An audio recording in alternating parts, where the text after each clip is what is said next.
হ্যাঁ, চলতেছে স্যার। সুপ্রিয় কৃষক ভাইয়েরা, আমি Sohag Shikdar, RSM lots and chemical industries private limited. আজকে আমরা এখন যে মাঠ থেকে দাঁড়িয়ে কথা বলতেছি, এই জায়গাটা হচ্ছে কি জায়গার নাম সেতাবগঞ্জ। সেতাবগঞ্জ, সুলতানপুর। সেতাবগঞ্জের সুলতানপুরে মূলত এটা একটা ইকো প্রজেক্ট, অর্থাৎ আমাদের যে চিনির কলে আখ উৎপাদন হয়, সে আখগুলি এই প্রজেক্টগুলিতে হয়ে থাকে। তো আখ তুলে যাওয়ার পরে অথবা এবছর এই জায়গাটাতে আখের পরিবর্তে এখানে কিছু সমন্বিত চাষাবাদ হয়েছে কয়েকটা। মূলত এগুলি যদিও শীতকালীন ফসল, তথাপি এখন ওই যে জাতের উৎকর্ষতার কারণে বিভিন্ন প্রযুক্তি ব্যবহারের মাধ্যমে জেনেটিক্যালি মডিফাইড করে আপনার কিছু বর্ষা সহনশীল জাত উদ্ভাবিত হয়েছে। আমরা আজকে যে মাঠটায় আছি, এই মাঠটা হচ্ছে এখানে আমরা দেখতে পাচ্ছি বেগুন, আর আমার ওই পাশে প্রচুর পরিমাণ কাঁচা লঙ্কা বা কাঁচামরিচের রয়েছে। আমরা যেই জিনিসটা আপনাদেরকে দেখাবো, একটু যদি দেখান, এই যে এই বেগুন গাছটার একটু কাছাকাছি এসে যদি আমরা দেখাই, এই যে আপনারা দেখতে পাচ্ছেন যে এটার অধিকাংশ নতুন কচি পাতাটা এটা কি হয়ে গেছে, সাদাটে বর্ণের হয়ে গেছে। অর্থাৎ স্বাভাবিক প্রক্রিয়া যেটুকু সবুজ থাকার কথা, সেই সবুজটা নেই। আরও যদি আমরা একটু দেখাই, এটার একই অবস্থা, একটু দেখেন সবটা।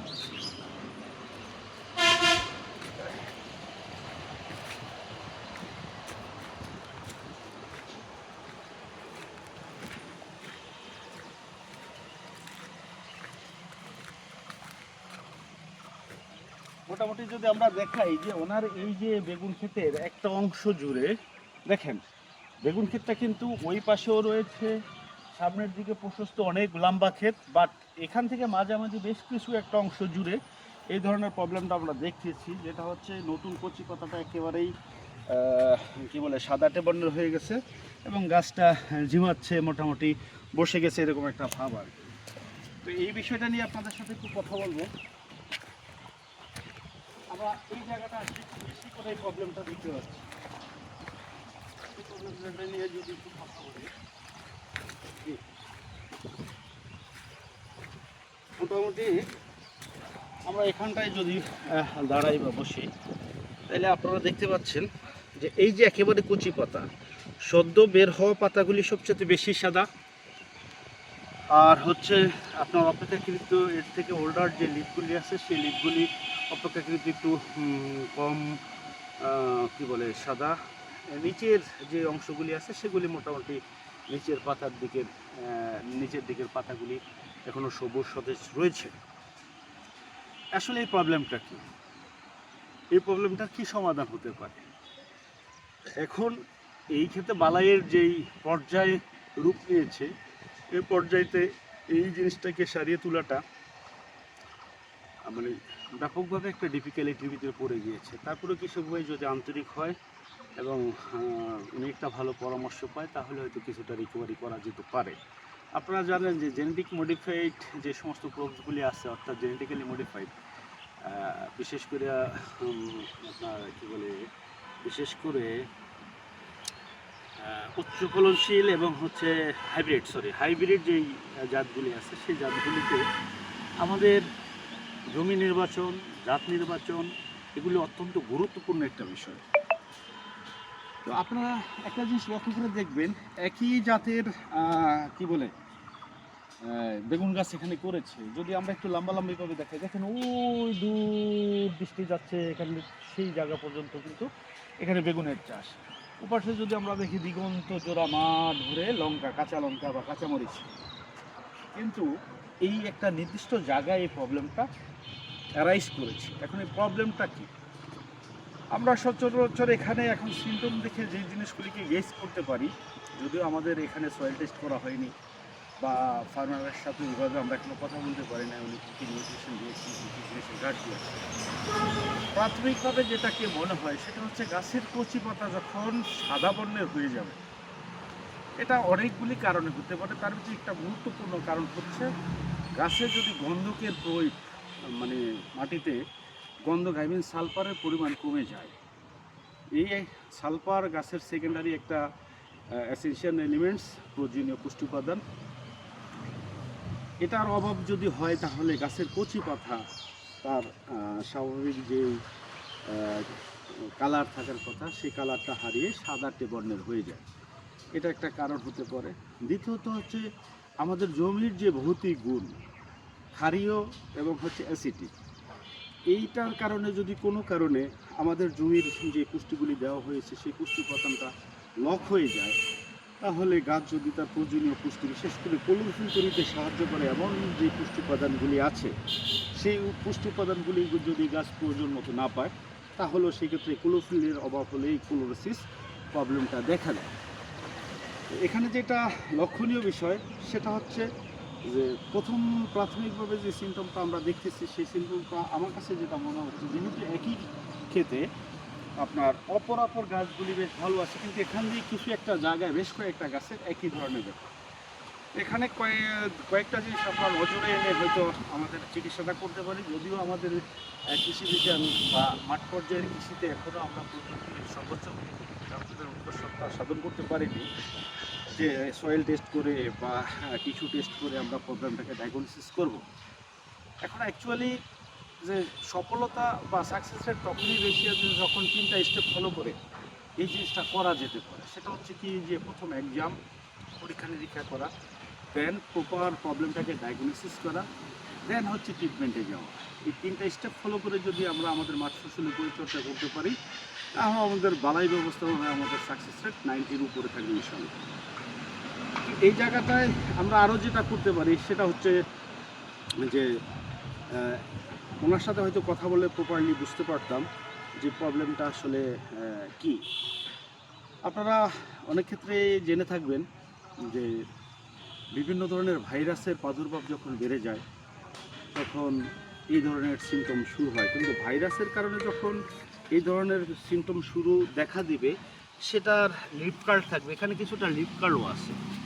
আমার মনে হয় এই গাছটাতে আপনার প্রচুর পরিমাণ ইয়ের ঘাটতি রয়েছে, গন্ধকের প্রয়োজনীয় ঘাটতিটা রয়েছে, এবং এটা সাদামাছি বা জাপ পোকা দ্বারা ব্যাপকভাবে আক্রান্ত ছিল। যদিও এখন খুব একটা পোকা আমরা এখানে দেখতে পাচ্ছি না, তো যার কারণে এখানে হয়তো কিছু ভাইরাসেরও অ্যাটাক হয়েছে। ক্লোরোফিলটা প্রোডাকশন হচ্ছে না, গাছের নিউ লিফ যেটা একেবারে যে ইয়াঙ্গার লিফ, সেই ইয়াঙ্গার লিফগুলি কিন্তু তার যে গ্রিনেশ ভাবটা সেটা ক্লোরোফিলের ঘাটতির কারণে একদমই ক্লোরোসিস হয়ে সাদা হয়ে গেছে। তো আমরা এই জায়গায় গাছের ক্লোরোফিল বৃদ্ধিতে যে সমস্ত পুষ্টি উপাদানগুলি কাজ করে, সেই পুষ্টি উপাদানগুলি কৃষক ভাই যদি না দিয়ে থাকেন সেটাকে প্রোভাইড করতে পারি, পরামর্শ দিতে পারি। পাশাপাশি ওনার এই যে জাপ পোকা সাদামাছির আক্রমণের কারণে যে ভাইরাসটা আসে, সেই ভাইরাস আক্রান্ত গাছ যদি ব্যাপকভাবে ভাইরাসে লেগে যায়, তাইলে আমরা প্রথমত, যেহেতু এই গাছের এখনও মিডল এজ, অর্থাৎ আপনারা জানেন যে এই ধরনের মাঠ ফসলগুলি, বিশেষ করে বেগুন বা মরিচ, এই ধরনের ফসলগুলি 2টা পেজের মাধ্যমে তার লাইফ সাইকেলটা কমপ্লিট করে। একটা হচ্ছে ভেজিটেটিভ পেজ অর্থাৎ বৃদ্ধি পর্যায়ে, আরেকটা হচ্ছে রিপ্রোডাক্টিভ পেজ, যখন সে তার পরবর্তী প্রজন্ম দেওয়ার কাজে ব্যস্ত হয়। তো এখন এটা ভেজিটেটিভ স্টেজে আছে, যদিও রিপ্রোডাক্টিভ পেজটার ডিউরেশনটা তার চলে আসছে, যেহেতু আমরা কিছু ফুল দেখতে পাচ্ছি। তো ভেজিটেটিভ স্টেজের প্রায় শেষের দিকে এটা ছিল, কিন্তু এই যে ভেজিটেটিভ স্টেজটাকে সে খুব হেলদিভাবে কমপ্লিট করতে না পারার কারণে তার রিপ্রোডাক্টিভ যে পেজটা, সেই পেজটা চরমভাবে বাধাগ্রস্ত হচ্ছে, এবং এখন পর্যন্ত এই গাছগুলির যে অবস্থা দেখতে পাচ্ছি, এটা হয়তো যদি যথাযথ পরিচর্যা না পায় তাহলে ডেথ হয়ে যেতে পারে আর কি। তো এই ছিল আজকের এই বিষয়টা। এখন এটার সমাধান কি? এটার সমাধান হতে পারে যে জাপ পোকার মেবি উনি ওষুধ দিয়েছেন, আমরা এখন কোনো রকম জাপ পোকা দেখতে পাচ্ছি না বা সাদামাছি নাই। এখন গাছের যে ক্লোরোফিল বৃদ্ধিতে যেই জিনিসগুলি সহায়তা করে, ওই পুষ্টি উপাদানগুলি সরবরাহ করতে পারি, এবং এই গাছের জন্য ছত্রাক থেকে মুক্ত থাকে, সে তার জন্য ছত্রাকনাশক আমরা ব্যবহার করতে পারি। তো এই ক্ষেত্রে ছত্রাকনাশক হিসাবে লার্সেন কেমিক্যাল ইন্ডাস্ট্রিজ প্রাইভেট লিমিটেডের অত্যন্ত কার্যকরী একটা এই প্রবলেমের সমাধান রয়েছে, সেটা হচ্ছে লার্কোনিল 72WP, যেখানে ম্যানকোজেব এবং সামিক্সিলাইন এই 2টা মলিকুলের কম্বিনেশন রয়েছে। এই ম্যানকোজেব এবং সামিক্সালিন 2টা কম্বিনেশনের যে লার্কোনিল 72WPটা রয়েছে, এটা যদি ওনারা অন্যান্য পুষ্টি উপাদান ব্যবহার করে, এটা ব্যবহার করে, তাহলে গাছ ছত্রাক মুক্ত থাকবে। এক্সিস্টিং গাছে যে ছত্রাকটা আছে সেই ছত্রাকটাকে রিমুভ করে দিবে, ডিস্ট্রয় করে দেবে এবং হচ্ছে এটার ভিতরে মেটাল এক্সিনটা যেহেতু একটা সিস্টেমেটিক বা প্রবহমান গুণসম্পন্ন মলিকুল, এটা গাছের বিভিন্ন শাখা প্রশাখা অনুপ্রবেশ করে গাছটাকে অনেক করে সোফ্রাক থেকে প্রোটেকশন দিবে। এই ছিল আমাদের আসলে আজকের এতটুকু আলোচনা। এরপর আমরা কিছু ভাইয়ের সাথে কথা বলে আরও যদি কোনো কিছু ডায়াগনোসিস করতে পারি তাহলে আপনাদেরকে জানানোর চেষ্টা করব। তো আপনারা যারা মাঠ ফসলে বেগুন চাষ করবেন, এই বিশেষ করে এই অবস্থাতে আপনারা আরেকটা জিনিস মাথায় রাখবেন যে মূলত বেগুন যেহেতু শীতকালীন সবজি, তো এখন বর্ষাকালেও বেগুন হচ্ছে। তো বর্ষার যে বৈরিতা, আবহাওয়ার যে এই প্রাদুর্ভাব, সেই ইদানিংকালে দিনাজপুরে অসময়ে ব্যাপক পরিমাণ বৃষ্টি, মেঘাচ্ছন্ন আকাশ, হঠাৎ করে আবার ঘুমুট বাঁধা গরম, এই যে একটা বিরূপ ওয়েদার, এই ওয়েদারও এই ধরনের ঘটনার জন্য অনেক দায়ী থাকে। তো আমরা যদি আরেকটু আপনাদেরকে দেখাই, দর্শক আপনাদেরকে যে এই মাটারই এই অংশটা আমরা দেখাই, সেটা হচ্ছে এখানে উনি ইউলো ম্যানকোজেব অথবা ইউলো ম্যানকোজেব বা স্যামেক্সেলাইন এই ধরনের কোনো একটা পণ্যের ব্যবহার করেছে। আমরা জানি না উনি কী দিয়েছেন। তো যার কারণে দেখেন ওই যেটা আমি বলেছিলাম লার্কোনিল ব্যবহার করা যেতে পারে, তো সেই ক্ষেত্রে হয়তো লার্কোনিলটা উনি ওই জমিতেও দিয়েছে, মানে দেবেন কি না বা ওনার সাথে কথা বললে আমি বুঝতে পারতাম। এটা ছত্রাকের জন্য খুবই কার্যকরী একটা সমাধান হতে পারে।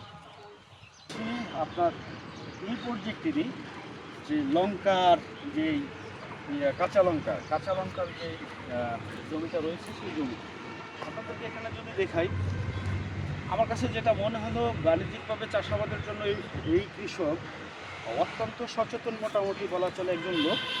উনি খুব সুন্দর করে করে আপনার সারিবদ্ধভাবে গাছগুলিকে রোপণ করেছেন। একটা বেড থেকে আরেকটা বেডের মাঝখানে সে একটা ক্যানেল বা পানি নিষ্কাশনের জন্য একটা ব্যবস্থা রেখেছেন। পাশাপাশি এক গাছ থেকে আরেক গাছের যে দূরত্ব পাশাপাশি এবং লম্বালম্বি, সেই দূরত্বটাও উনি জাত অনুসারে খুব সুন্দরভাবে মেনটেন করেছেন। এই গাছটার জন্য এগুলি যখন আরেকটু বড় হবে, এটা ভেজিটেটিভ স্টেজের শেষের দিকে, মাঝামাঝি দিকে আছে।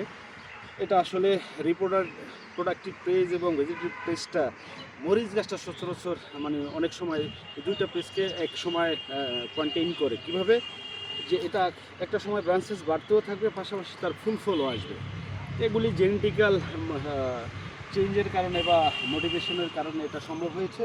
তো এই গাছগুলি অনেক ব্রাঞ্চ বা শাখা প্রশাখা আসবে। তো এই শাখা প্রশাখাটা যখন গাছটা অনেক বড় হবে, তখন এর শাখা প্রশাখা যেন এই গাছটা মাটিতে শক্তভাবে নিজেকে ধরে রাখতে পারে, তার জন্য এখানে প্রত্যেকটা গাছের সাথে একটি করে বাঁশের কঞ্চি দিয়ে বা বাঁশ কাঠি দিয়ে উনি এখানে প্রোটেকশনের ব্যবস্থা করেছেন। এটা ছিল খুবই সুন্দর একটা জিনিস। আশা করি এখান থেকে যারা দেখছেন তারা ভবিষ্যতে এই মরিচ যখন চাষ করবেন, বিশেষ করে বর্ষাকালে, তখন আপনারা এই পদ্ধতিগুলি প্রয়োগ করবেন, আশানুরূপ ফলন পাওয়া যাবে। এখন পর্যন্ত ওনার মরিচ গাছ বা মরিচ খেতে হেঁটে আমি যতটুকু দেখলাম, এটা আলহামদুলিল্লাহ এখন পর্যন্ত যে একটা সেফ জোনেই আছে। বা কিছু জায়গায় কিছু প্রবলেম একেবারে যদি আমরা এটা দেখাই, যেমন এই যে এই গাছটাতে পাতা কুকরানো বা লিপ কার্ল বলতে যেই ডিজিজটাকে আমরা চিনি, সেই ডিজিজটা কিন্তু অলরেডি চলে আসছে।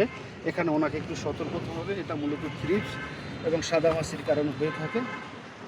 থ্রিপস এবং সাদামাছির জন্য উনি এখনই যদি কার্যকরী ব্যবস্থা না নেয়, তাহলে এটাতে ভাইরাস অ্যাটাক করে ফেললে এই মরিচ গাছটা একটা সময় একেবারেই নিজে তো নন প্রোডাক্টিভ হয়েই যাবে, পাশাপাশি এখান থেকে স্প্রেড হয়ে ভাইরাসগুলি অপর ক্ষেতটাকে ডিস্ট্রয় করে দিতে পারে।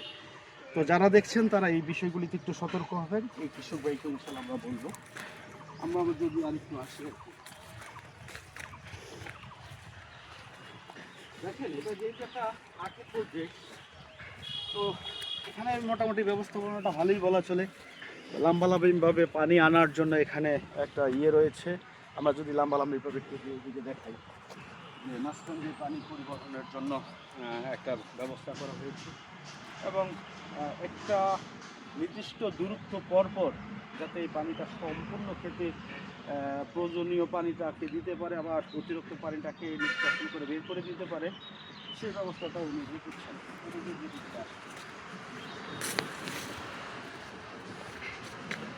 আসলে একটা কথা না বললেই নয়, বাণিজ্যিকভাবে চাষাবাদ করতে গেলে আপনার শুধুমাত্র একটা টেকনিক্যাল ভুল আপনাকে চরম ধরনের বিপদের সম্মুখীন করতে পারে। তো এই কারণেই আমরা বারবার বলবো, দেখেন এখানে কিন্তু আরও একটু গভীর করে এটাকে যদি লাম্বালাম্বিভাবে আমরা দেখাই, যে আরেকটু লাম্বালাম্বিভাবে একটু দেখান ভাই, আপনি একটু এদিকে আসেন।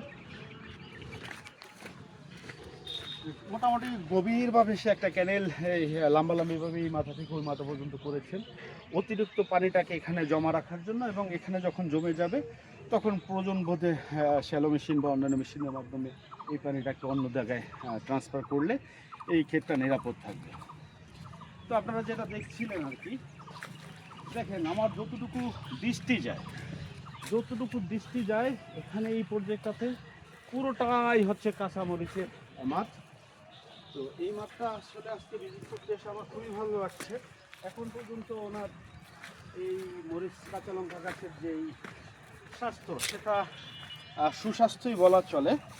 এখন ওনাকে যেটা করতে হবে একটু সতর্ক থাকতে হবে, সেটা হচ্ছে যে যেই ধরনের বালাইগুলি আমাদের এই মাঠ ফসলে আসে সেই বালাই ব্যবস্থাপনা। আরেকটা জিনিস আপনাদেরকে দেখাই, আপনারা এখান থেকে দেখবেন কিনা, ওখানে দেখেন একটা পাখি, আমাদের দেশীয় একটা পাখি, এখানেও একটা পাখি দেখতে পাচ্ছেন আপনারা এর উপর, এই যে পাখিটা একটু ধরেন।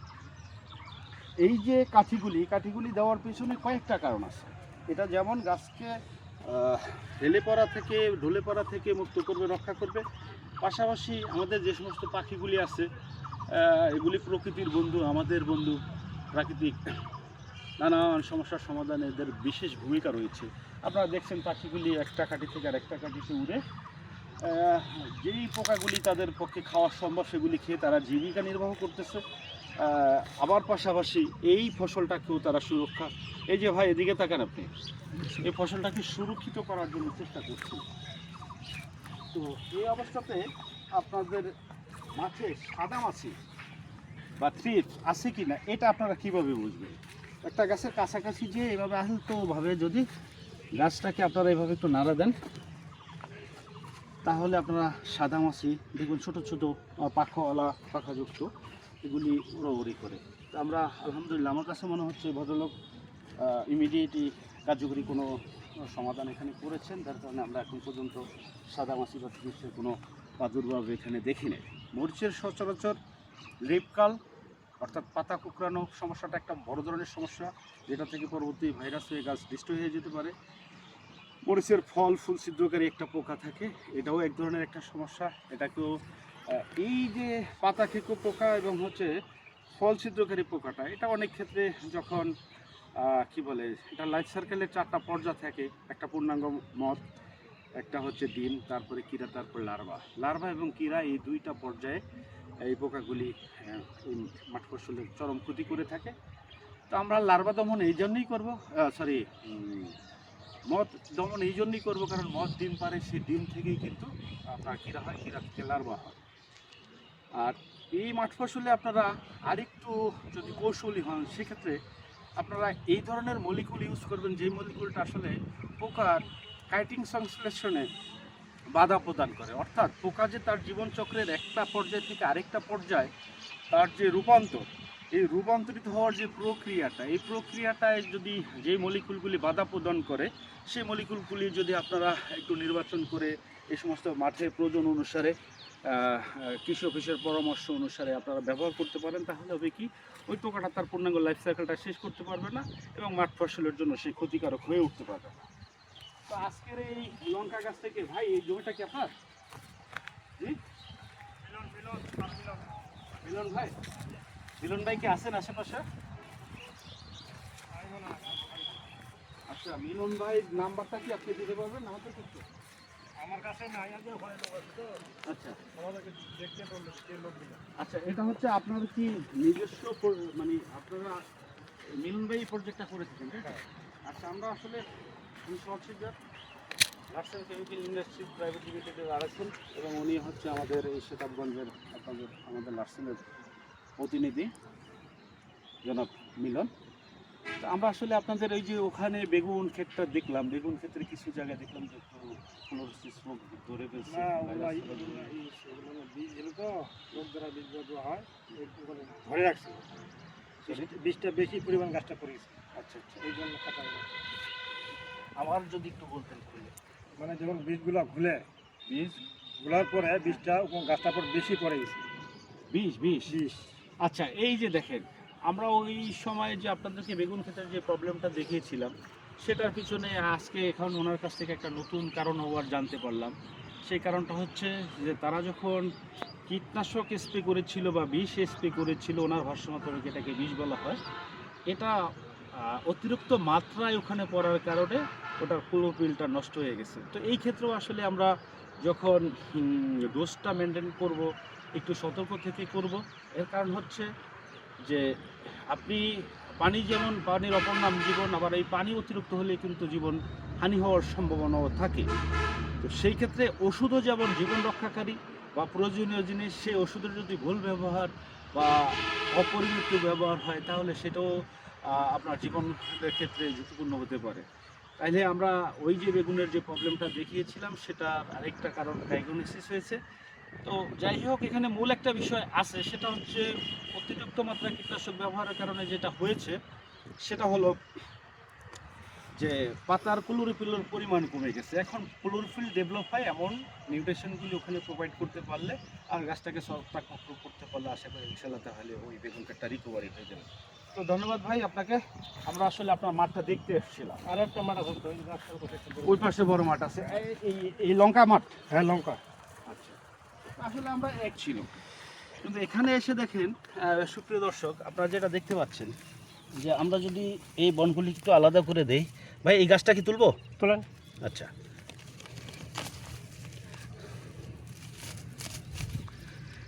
এই যে আপনারা দেখতে পাচ্ছেন আমরা ঝিমিয়ে পড়া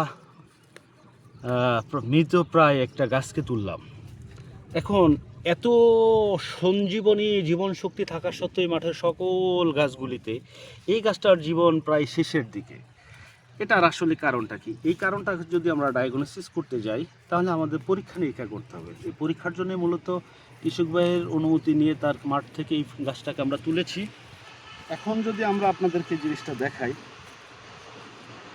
এই যে দেখেন, এই টান দিলে চলে আসতেছে, অর্থাৎ এই গাছের যে মূলটা রয়েছে, এই মূল থেকে যে শাখা শিকড়গুলি বের হয়েছে, সেটা থেকে আবার এই ক্ষুদ্র ক্ষুদ্র আপনার এই যে খাদ্য শিকড় আমরা যেটাকে বলি, এই খাদ্য শিকড়টা এটা হয়ে গেছে কি, যে অতিরিক্ত পানি জমেছিল ঘন বৃষ্টির কারণে, এখানে প্রচুর পরিমাণ মাটিতে ছত্রাক ছিল, ছত্রাকটা এখানে খুব প্রভাব বিস্তার করার কারণে এই যে খাদ্য শিকড়টা বা তার যে শাখা শিকড় যেটা থেকে সে ব্রাঞ্চ হিসাবে এসেছে, এটা ডিস্ট্রয় হয়ে গেছে। ডিস্ট্রয় হয়ে যাওয়ার কারণে, মারা যাওয়ার কারণে এই গাছটা কি করতে পারতেছে না, মাটি থেকে তার প্রয়োজনীয় যে খাবার, এই খাবার তুলতে পারতেছে না। এবং ছত্রাকের ব্যাপক আক্রমণের কারণে যদি আমরা আপনাদেরকে দেখাই, দেখেন যে এই যে তার যে মানে জাইলেম ফ্লেম কলার যে পরিবহন কলাটা, সেই পরিবহন কলাটা এখানে পচে গেছে। এই জায়গাটা আপনারা দেখতে পাচ্ছেন কালো হয়ে পচে গেছে, শুকিয়ে গেছে অনেকটা, এবং বাইরে মাটি ভেজা থাকার কারণে বাইরের অংশটা এখনও ভেজা ভেজা দেখাচ্ছে।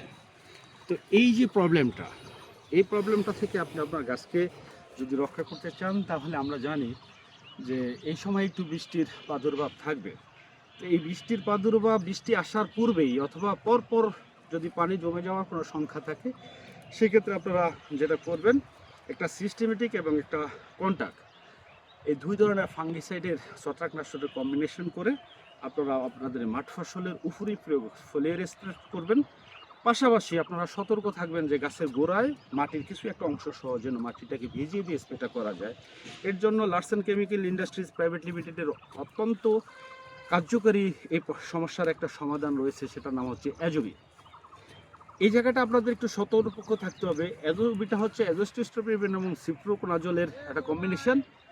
এটা আপনার জমিতে, আপনার এই জমিতে যখন এই প্রবলেমটা থাকবে, তখন গোড়ায় যদি আপনারা, অর্থাৎ গাছের গোড়া এবং মাটিতে যদি ইউজ করেন, তাহলে আপনারা সর্বোচ্চ 1 লিটার পানিতে 1 ml, আর যদি আপনি বডিতে স্প্রে করতে চান তাহলে ml দিয়ে আপনারা এই আজুইটাকে যদি ভালোভাবে মাঠ এবং গোড়াটাকে ভিজিয়ে দিতে পারেন, তাহলে আলহামদুলিল্লাহ আশা করি আপনাদের এই যে ছত্রাকজনিত যে সমস্যার কারণে যে গোড়া পচনটা আসে, এই স্টেম ব্লাইটটা থেকে আপনার গাছ মুক্ত হবে এবং গাছটা বেঁচে যাবে। তো ধন্যবাদ। এই ছিল এটা ভাইয়ের নাম কি? এই তো করতেছি ভাই, ওয়েট ওয়েট ভাই উনি রাগ করতেছে ভাই, ওনার সাথে যে কথা বলবো আমি, দাঁড়ান আপনার সাথে কথা বলতেছি। না ওনার কাছে আগে তো এই ছিল আমাদের এই পর্যন্ত সর্বশেষ। আশা করি সবাই যারা এটা দেখেছেন আপনাদের প্রতি কৃতজ্ঞতা জানিয়ে লার্সেন কেমিক্যাল ইন্ডাস্ট্রিজ প্রাইভেট লিমিটেডের পক্ষ থেকে আবারও অভিনন্দন শুভেচ্ছা জানিয়ে আজকের মতো এখানেই শেষ করছি। Bye bye, tata.